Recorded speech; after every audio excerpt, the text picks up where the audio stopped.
Vous écoutez 2D6 Plus Cool, podcast qui propose des enregistrements de parties de jeux de rôle, joués en ligne, montés pour votre confort et publiés désormais en parallèle sur YouTube. Voici moyen métrage Dodecaèdre, La Spada Rossa. Eugénie incarne Vittoria Scorta, Mas, Andrea Esladra, votre serviteur Volsung, Lucio Zigarelli, et Epiphanie prend place derrière le paravent.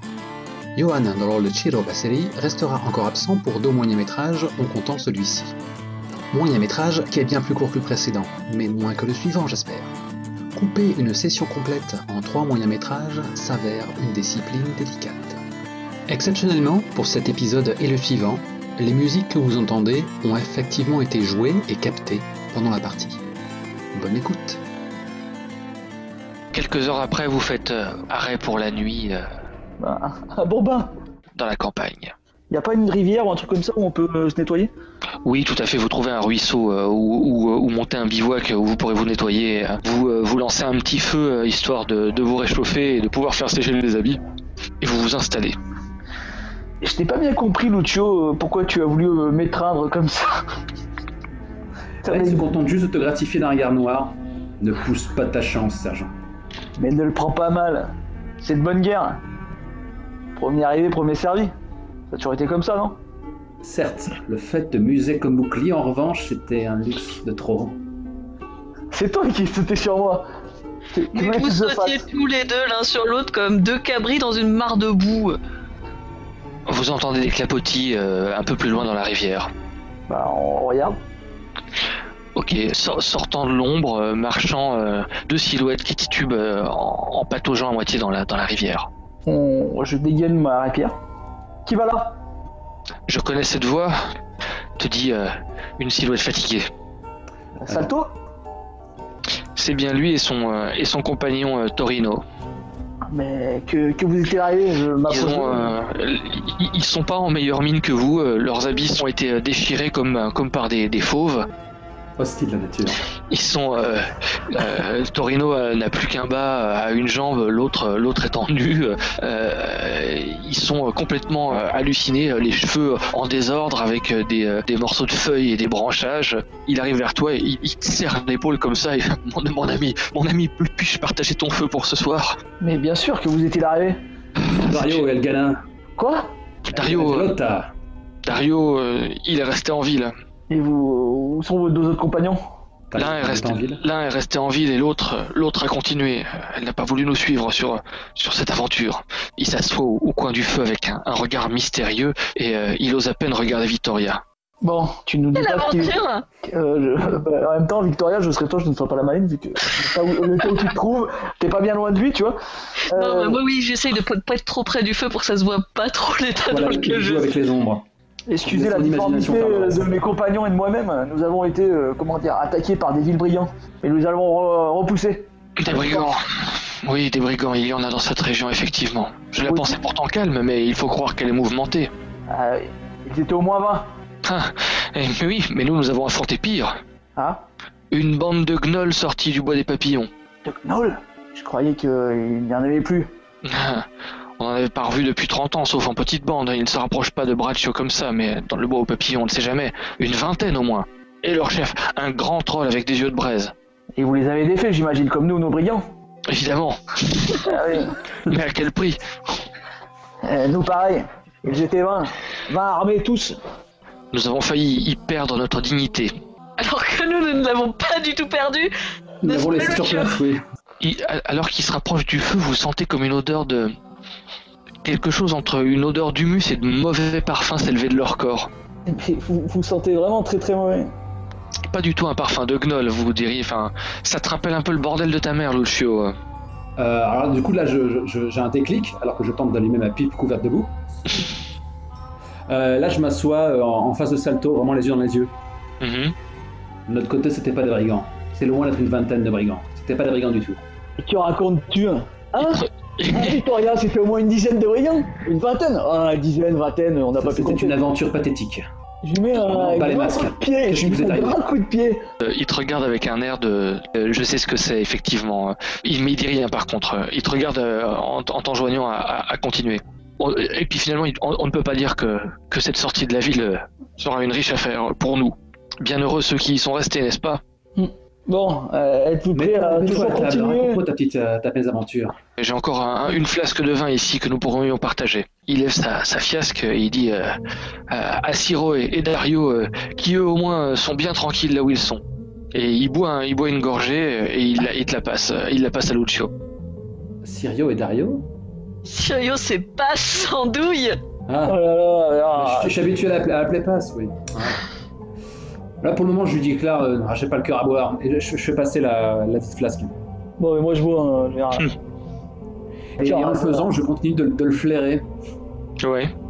Ça sentirait plutôt la mauvaise catin qui se néglige. Avec cette allure, Lucio, tu ressembles plus, comment dire, à un peu Dis-moi, ton gnôle aux yeux de... pouilleux. Dis-moi ton gnôle aux yeux de braise. Il avait pas un décolleté pigeonnant par hasard? Il tique un peu. Vous allez faire un jet en opposition pour savoir parce qu'il a pas du tout envie de se laisser défaire devant Victoria. T'as un avantage sur lui. Merci. Oh, heureusement. Bon, bah c'est un 4. C'est suffisant. Oui, mais je crois que tu ne sais pas où se trouve un de tes camarades. Là, il y a son expression qui tombe et qui se fait plus froide. Allez, mets-toi à table, arrête, assez joué, on est tous plus pathétiques les uns que les autres. Et là, tu commences à m'effrayer. Bien, je le reconnais. Ce qui est sorti du bois au papillon, ce n'était pas vraiment des gnolls, mais nous nous sommes laissés un peu emporter. Il faut dire que quand Dario n'est pas là, la conscience du groupe est un peu absente. Je vois tout d'un coup un flot de naïades, les jupes en feu. On fait fond sur vous, c'est ça? 2 paysannes, ça suffit, je pense. Tu lis dans son regard que tu as vu juste, Lucio. Nous avons failli ne pas nous en tirer. Ah, au début, c'était bien, genre, on ne peut pas dire le contraire. Il se retourne vers Torino et Torino fait une espèce de petit... Ah ouais, c'était bien au début. Et puis après, ça a été la catastrophe, on n'arrivait plus à s'en sortir. Hein. Elles ont essayé de nous noyer, on s'est débattu, elles étaient très nombreuses et leurs mains étaient des griffes acérées, des servantes de Diane ou quelque chose comme ça que nous n'aurions pas dû voir de toute façon. Enfin bref, nous avons fui le long de la rivière et nous avons bien passé une demi-journée pour les semer. On les entendait encore dans le bois une demi-heure avant de vous croiser. Si ça se trouve, elles nous entourent d'ailleurs. Il se met à regarder dans les buissons avec un vrai air de panique. Ces histoires font froid dans le dos. Tout en exerçant une sorte de parfum fascinant. N'est-ce pas? J'ai du mal à croire que nous puissions retrouver l'héritière Andrés en de telles circonstances. Pourquoi on aurait du mal? On sait où elle va se marier. Et maintenant, nous sommes 5. Quoique 2 à 3 à pied. Donc... Ouais, mais... Messieurs, vous connaissez la loi des compagnies. Nous nous portons main forte dans la nuit, mais que le meilleur gagne à la fin. Voyons, vous n'allez pas refuser la compétition non plus. D'autant que vous êtes maintenant en supériorité numérique. Je veux dire, cette terre semble si peu hospitalière, j'espère pour elle qu'elle avait une escorte. Ou alors elle n'a pas pris la même route. Bon, dans tous les cas, reposons-nous, demain sera une autre journée. Bien. Et il se tourne... Je crois qu'il serait préférable de faire des tours de garde. Et en fait, dès l'instant où on a une once d'intimité, je déclare, j'oserais à leur place, je nous piquerai nos chevaux. Vous faites des tours de garde? Et c'est bien pour ça qu'on va faire des tours de garde avec eux. Ouais. D'accord. Et on se fait pas piquer nos chevaux. Très bien. Victoria, tu es bien silencieuse. Ouais, je m'arrange pour pas être dans le tour de garde avec Salto. Et pendant qu'il dort, je me rapproche sans faire de bruit. Et puis je le secoue brutalement en disant je suis une servante de Diane, tu vas me donner ce que tu me dois. Et puis je me sauve dans les ombres pour pas qu'il me voie, juste pour lui faire peur. Ok, ça c'est pendant ton tour de garde à toi. Ouais. D'accord, ok. Très bien. Il se met à hurler, il se redresse sur son séant et... Ça a réveillé tout le monde là en fait. Et il comprend pas. Je chuchote alors, je crie pas. Non, mais toi tu cries pas, mais lui il crie par contre. Que se passe-t-il? Il crie comme une fillette. Elles sont là quelque part et elles me narguent. Il a son épée à la main et il tremble. Je crois qu'il faudrait mieux rentrer à la ville. Moi, je dis pour la cause. Ça mérite une aubaine, ça. Merci, on en manque cruellement et Dieu sait qu'on en aura besoin. On en manque cruellement, fallait pas les prendre pour se battre dans une flaque de Maintenant je vois à quel point la nature est hostile, là, c'est... On va se tenir à carreau, hein. On va réfléchir avant de foncer, un tout petit peu. Alors, j'aurais fait la même chose. La prochaine fois, je t'assomme. Oui. La nuit se passe. Qui est de garde avec en même temps que Salto, du coup? Et bon, on va laisser son ami, hein. Son confident, celui qui ne sait pas tenir sa langue. Ah, Ok, je m'y colle. Il passe une bonne demi-heure à tisonner le feu avec un morceau de bois et mais je t'ai dit plusieurs fois que je savais où était Siro et tu ne m'as pas posé de questions. C'est vrai, il nous a lâché une grosse vérité à la face et on n'a pas creusé. Je ne sais même pas ce qui a fait qu'on a pu laisser passer une chose pareille. Ok, bon, c'est quoi cette histoire avec Pass? Parce que là j'ai un petit peu du mal à démêler le vrai du faux là. C'est pas tes gnolls là. Les gnolls, c'est comme les brigands. Tu sais bien que nous ne pouvons pas nous empêcher d'en raconter plus que nous n'en faisons. La seule différence de talent entre ton école et la mienne, c'est que l'école de Danilo Filberti a de meilleurs raconteurs. Ça l'aurait vexé. C'est malheureusement vrai. Il y a de bons duellistes aussi, qui font de vraies choses. Ils sont rares. La plupart sont des étudiants qui viennent profiter de l'aura du maître et qui ne retiennent pas une passe. Quant à ton ami, rassure-toi, je dois dire qu'il a été malin. Vous auriez mis beaucoup plus de temps à arriver jusqu'ici si nous avions pu faire ce que Dario avait prévu. Qu'est-ce qui a traversé l'esprit du rouquin? Les roues Dario... Enfin non, Dario Leroux, je suis bête. Non. Oui, il s'appelle Leroux, mais il n'est pas roux. Leroux, c'est tout. Leroux, c'est Torino. Il y a un piège. Et tu es tombé dedans.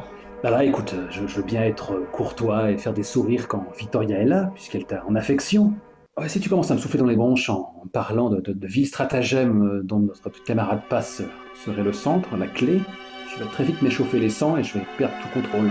Je ne te parle pas de vils stratagèmes dont Pass est le centre, je dis qu'il vient de vous en éviter un bon, c'est tout. Pass et Dario se sont fait arrêter par les gardes alors qu'ils se battaient à la porte mineure ce matin. Oh bah, il se gratte le crâne, à l'arrière du crâne, pardon, un peu contenance.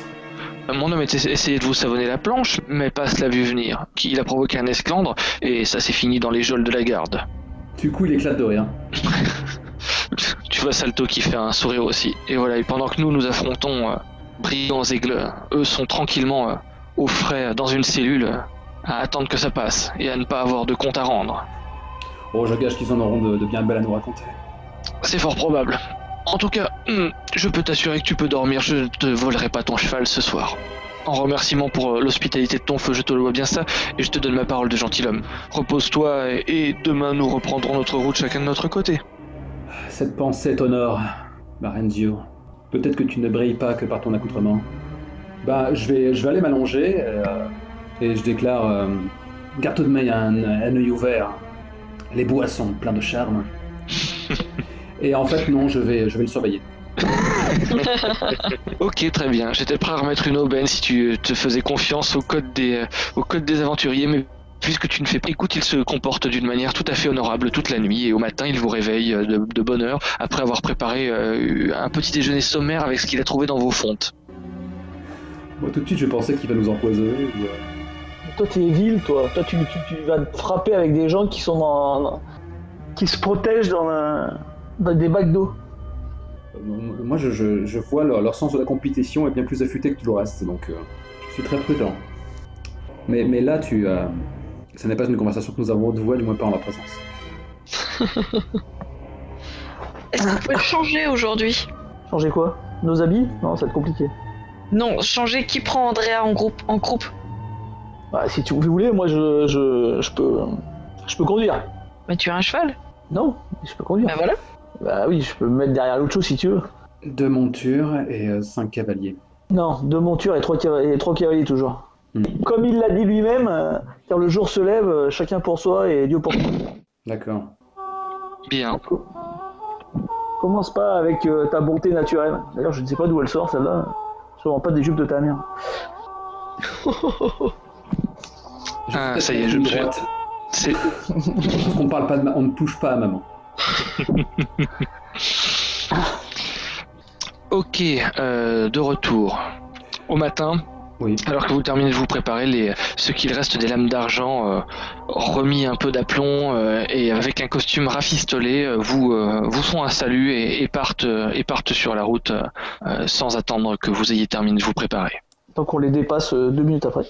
Vous les dépassez 5 minutes après, effectivement. À bientôt! Bonne route, voyageurs! Et faites gaffe aux naïades! Ils vous font un signe et Torino vous dit « Et vous, brigands !» Et vous le voyez qui agite son chapeau alors que vous disparaissez vous-même dans le lointain.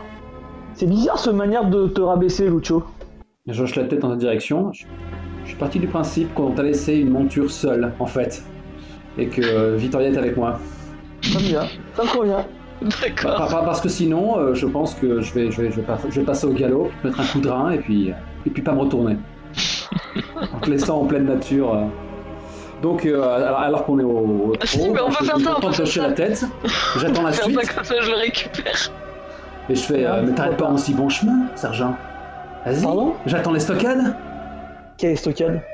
Je te rappelle que nous sommes là pour la réputation de la Spadaros. Donc, dire à nos adversaires la vérité, des fois, ce n'est pas très malin. Je suis un grand stratège, des fois il faut accepter de se faire blesser pour pouvoir porter les stockades mortelles. Leur Ouais. histoire est bien plus honteuse que la nôtre. Ouais. Je suis pas Oui, c'est convaincu. affaire de perspective, j'en conviens, mais il est pas obligé. Je Je suis pas convaincu. Hein. Je crois que tu te laisses trop aller à... Comment dire ? À ce romantisme... Je n'ai pas précisé avec quoi nous avons croisé le fer. J'ai juste dit qu'il ne s'agissait pas de brigands. Eux ont lâché qu'en même temps que leur courage, on les a délestés de leur vertu. Oh ben... Moi, je me ferais bien délester de ma vertu par une naïade, hein, si c'est que ça.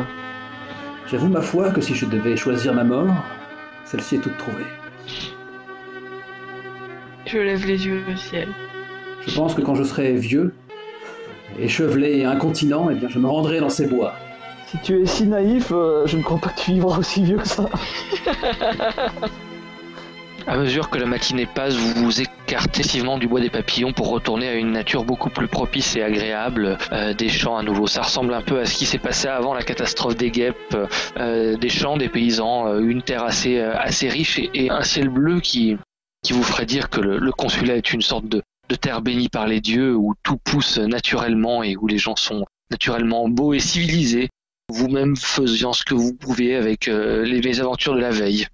Vous croisez à intervalles réguliers de petits villages de paysans, un peu dans le modèle de celui que vous avez croisé la première fois où vous êtes arrivé à votre mésaventure. Victoria a dégonflé. Victoria commence à un peu dégonfler, ouais.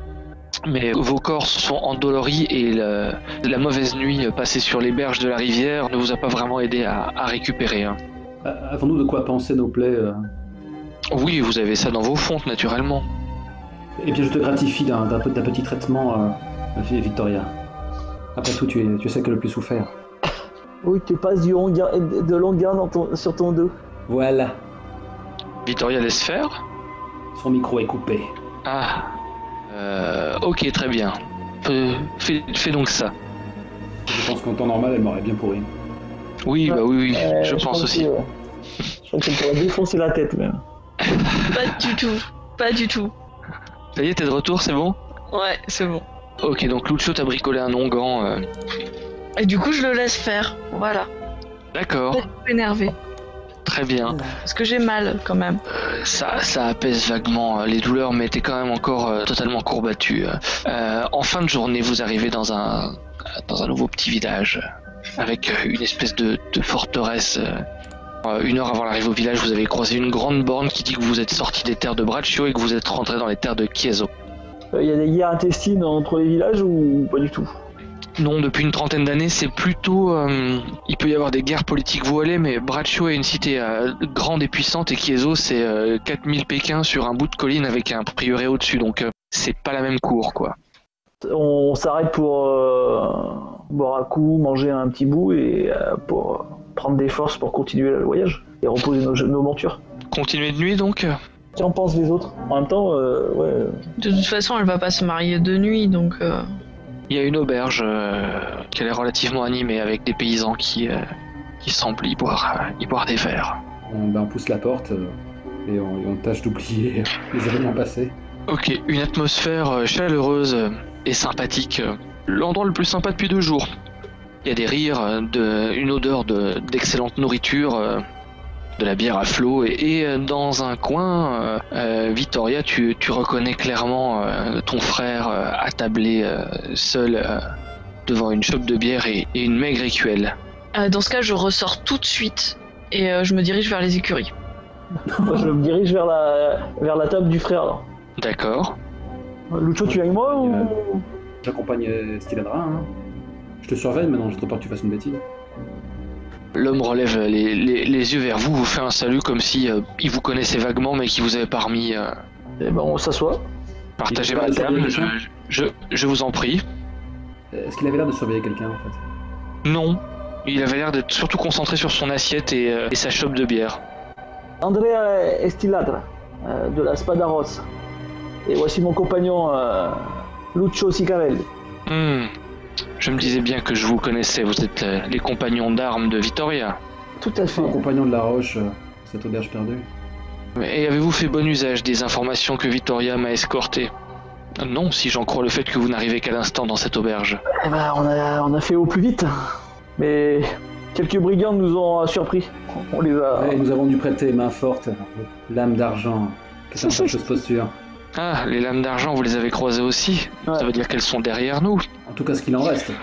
Mais où sont vos compagnons? Ce qu'il en reste, il a l'air choqué, comme si vraiment... qu'est-ce qui s'est passé? Ah, des gnolls, des trolls, j'ai pas bien compris.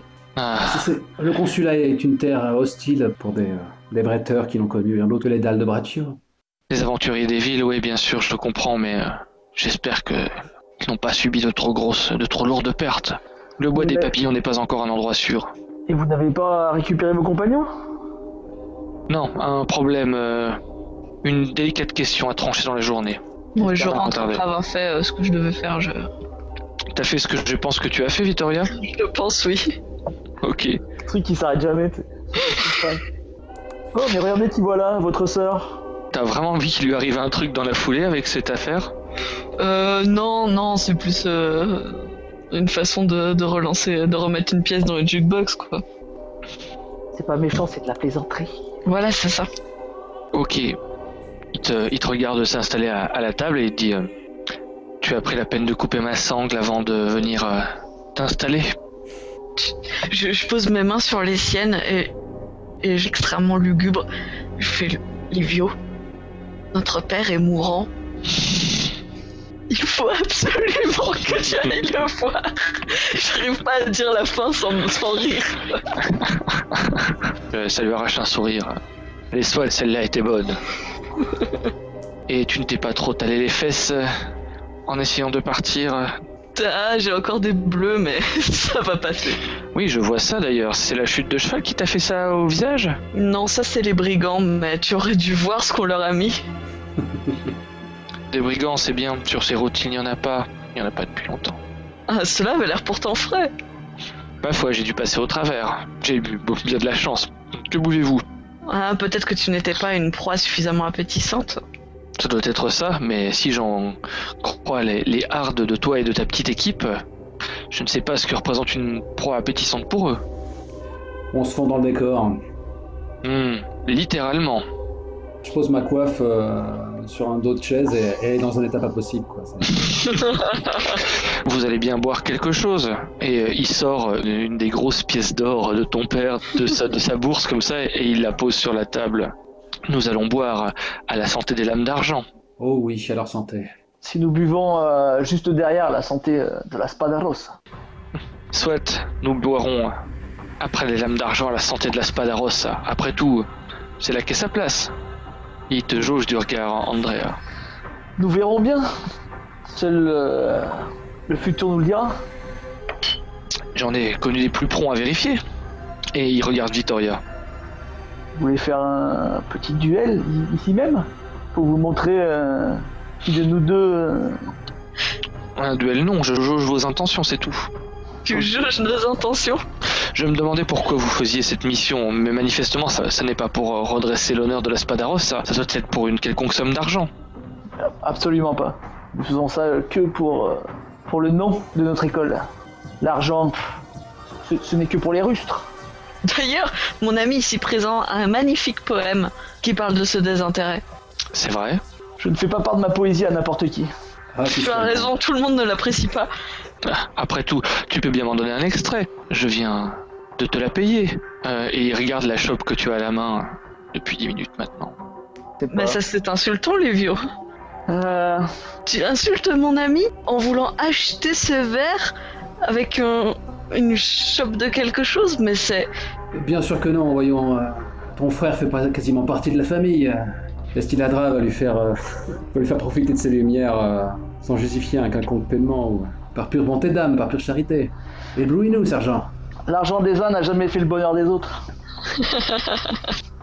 Ça, ce n'est pas de la poésie, c'est du bon sens paysan. J'attendais mieux. J'ai entendu parler de vous. Estiladra, c'est un nom qui m'est familier. Je l'ai entendu de la bouche d'une dame. Ouh. Oui. Voulez-vous que je vous dise?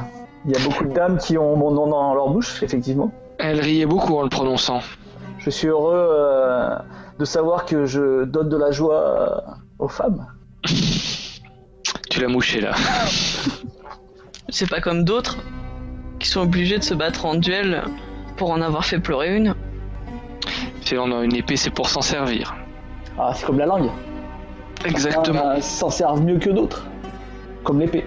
J'espère que vous êtes mieux doué à l'épée qu'à la langue.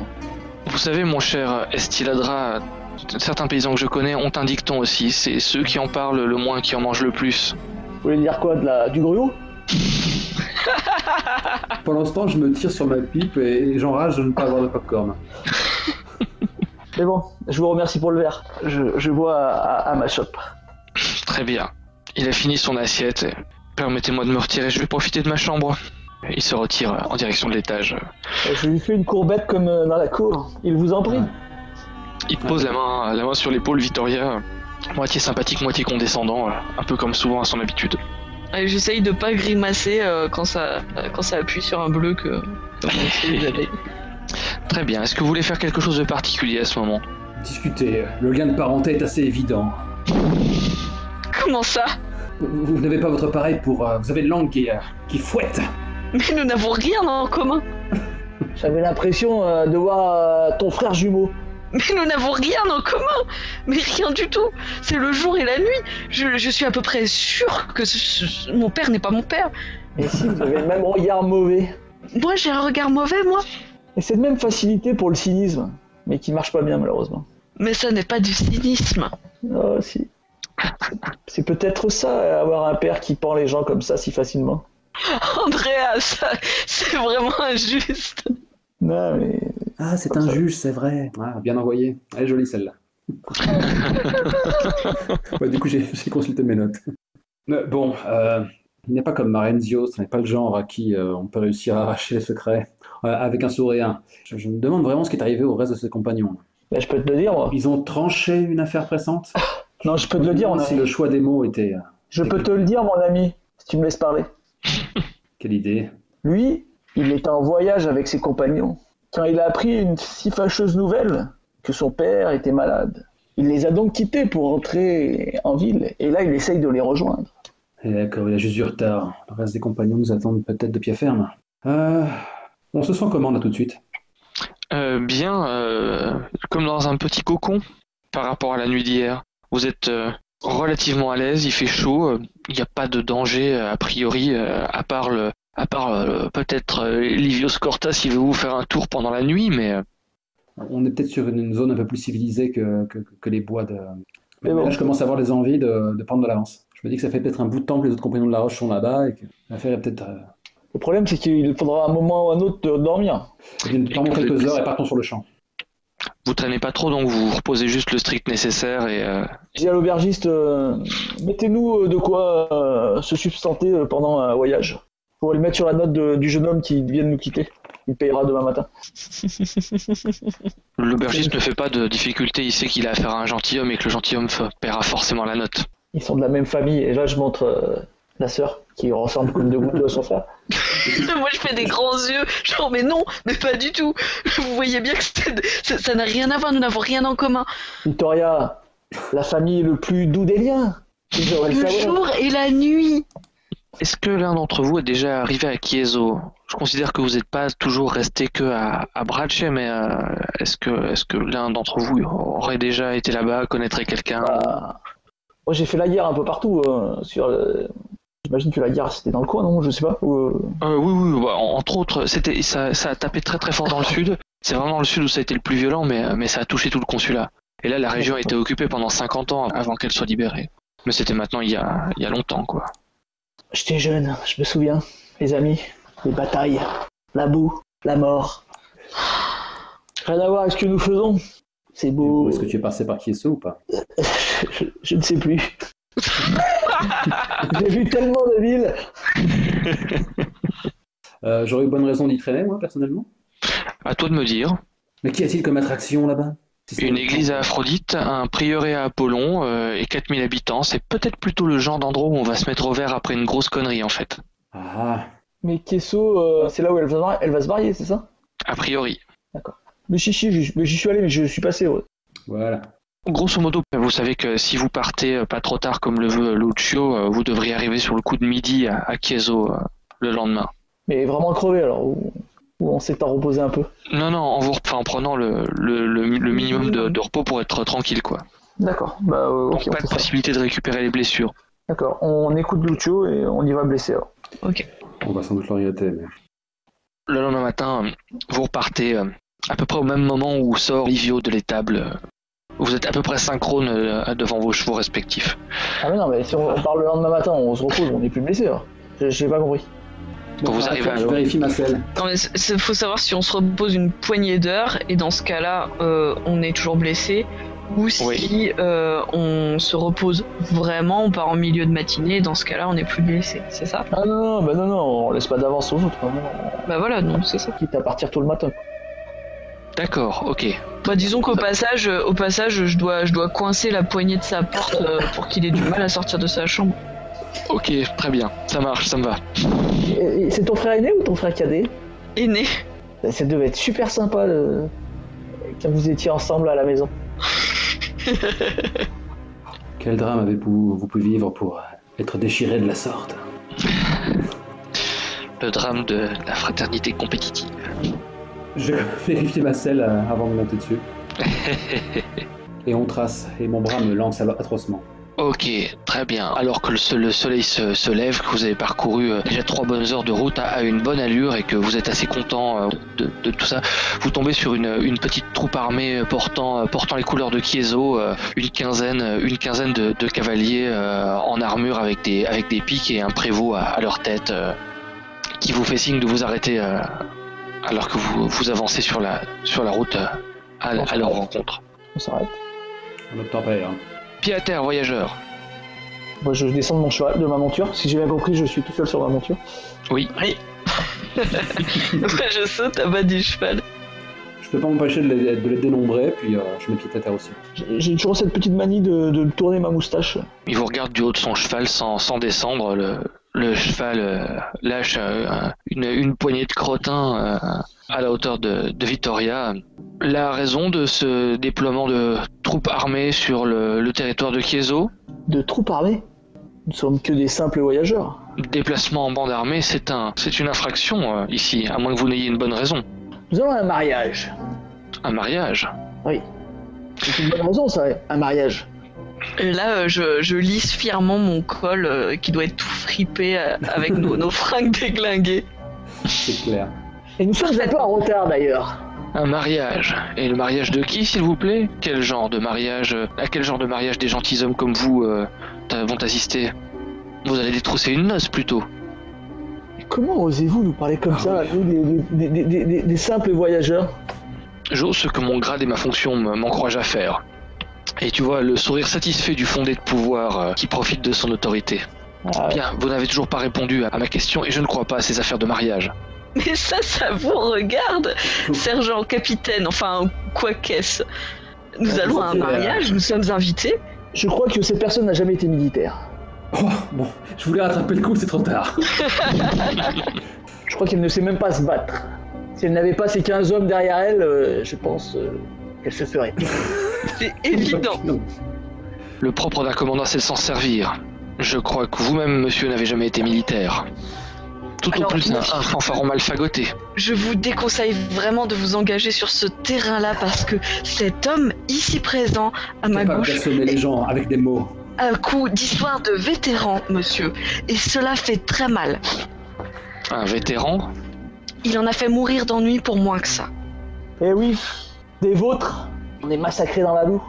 Waouh. Quel régiment? Il commence à te poser des questions de vieux soldats. Le régiment Boccanegra.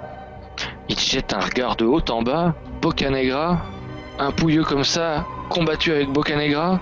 Et si vous me prêtez encore une seule fois de pouilleux, je pense que vous allez avoir des problèmes. Soit. Et où t'es-tu illustré, ancien de Boccanegra? Partout au consulat, surtout dans le sud, là où les combats étaient les pires. Là où pour survivre, il fallait ne pas hésiter à égorger son voisin dans les tranchées. C'est ça, dans les tranchées et dans la boue. Le sang. Pendant qu'il parle, je fais le mouvement des lèvres avec ma propre bouche. Genre, on connaît l'histoire par cœur, mot à mot. C'est bon ça. C'est bon. Ok, Andrea, on va tenter de voir si ça passe. Ta réputation est positive, mais tu es habillé comme un pouilleux, donc tu vas lancer juste un D6. Bim. Bim. Ok, vas-y, je te laisse décrire la scène. En fait, Team 500. il était vieux lui aussi ou pas il a connu la guerre ou pas? Ouais, il y a des chances qu'il l'ait connu, ouais. En fait, lui aussi, il a connu le régiment Boccanegra, mais en face de lui. Tu veux dire qu'il faisait partie de ces salauds qui ont combattu dans les troupes ennemies? Ah bah oui, attends. Et il savait que le régiment Boccanegra était un des plus, un des réputés les plus durs. Il n'y avait pas beaucoup de prisonniers, quoi. Donc il a une certaine frayeur, même s'il ne le fait pas voir. Et puis, comme la personne qui est arrivée à se placer quand même, malgré le fait qu'il était dans le mauvais camp, il te jette un regard et sur un doute, il te fait un signe de tête du genre ok, très bien. Et surtout, il sait que nous venons de Braccio et que si je fais partie vraiment du régiment Boccanegra et qu'il y aurait un problème, il n'est pas à l'abri de représailles. De représailles avec les anciens, ouais, bien sûr. Quand t'as dit Boccanegra, t'as senti en plus dans sa troupe des gens parler entre eux avec une rumeur élogieuse sur le régiment. Mais en parlant de troupes armées, juste avant de partir, avez-vous vu 2 hommes et une femme qui se dirigeaient vers... Je prends la peine de préciser que Partheno, elle avait les yeux bleu azur ou quelque chose comme ça. Vers Chieso, notre troupe armée. Pas de mouvement à signaler ces derniers jours. Eh bien, ouvrez l'œil, parce qu'il en est qui vont passer, et cela... D'ailleurs, je crois qu'il y a des agitateurs. Je crois qu'il y a un jeune homme qui est juste derrière nous. Exactement. Ressemble un peu à cette jeune fille là. Mais de loin. Si vous pouviez le... Parce que nous ne sommes pas du tout de la même famille.